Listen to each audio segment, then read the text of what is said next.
Indonesia adalah negara besar dan negara yang kaya. Anugerah yang diberikan Tuhan sangat luar biasa. Potensi kekayaan alam di Indonesia sangat tinggi. Namun, dengan adanya upaya pemanfaatan sumber daya alam yang tidak menerapkan prinsip-prinsip konservasi, inilah yang menyebabkan kerusakan lahan mulai terjadi. Sebagai contoh, upaya pemanfaatan kawasan hutan yang saat ini masih berlangsung. Luasan hutan di Indonesia tertinggi ketiga di dunia, setelah Brazil dan juga Kongo. Namun, terdapat kecenderungan luasan hutan di Indonesia selalu berkurang. Deforestasi terus berlangsung. Deforestasi hutan yang terjadi dominan beralih fungsi menjadi kawasan budidaya, baik berupa tanaman tahunan maupun tanaman musiman, maupun peruntukan yang lainnya. Lalu, bagaimana dengan kondisi lahan di sekitar kita? Kita ambil contoh pada praktek konservasi di lahan pertanian di daerah aliran sungai Mikro Kekep, Kota Batu. Potret lahan pertanian di daerah aliran sungai Mikro Kekep dengan kondisi fisiografis berbukit, tanah terbentuk dari material vulkanik dan berada pada ketinggian kurang lebih 1300 mdpl. Komoditas utama adalah tanaman hortikultura. Praktek budidaya dilakukan pada lahan berlereng. Bagaimana dengan upaya konservasinya? Apakah diterapkan? Pertanian pada berbagai tingkat kemiringan lereng.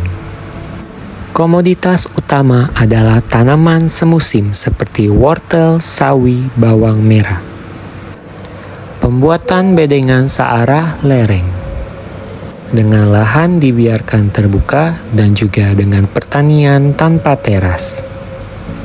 Contoh dari pengolahan tanah yang intensif. Tutupan pohon semakin berkurang. Jika manajemen lahan seperti ini terus dilakukan, apa yang terjadi? Tentunya akan menyebabkan erosi. Erosi merupakan proses pengikisan permukaan bumi yang meliputi penghancuran atau detachment, yang kedua pengangkutan atau transport, dan yang ketiga ada pengendapan atau deposition yang disebabkan oleh agen-agen erosi. Jadi ingatlah, dampak terjadinya erosi sangat luas dan mahal. Dengan adanya dampak erosi bisa mengakibatkan seperti banjir dan juga kekeringan. Namun, dampak yang terdekat adalah penurunan kesuburan tanah, penurunan produktivitas lahan hingga menyebabkan luasan lahan kritis semakin meningkat. Kajian tentang erosi sudah banyak dilakukan, berupa pendugaan hingga pengukuran secara langsung dengan menggunakan plot erosi yang terpasang di lahan. Desain plot erosi bisa beragam tergantung pada kebutuhan di kondisi.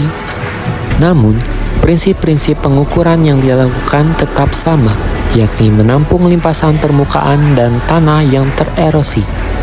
Maka dengan itu, pengelolaan yang tepat harus didasarkan dengan fakta yang akurat. Mari kita peka, mari kita peduli.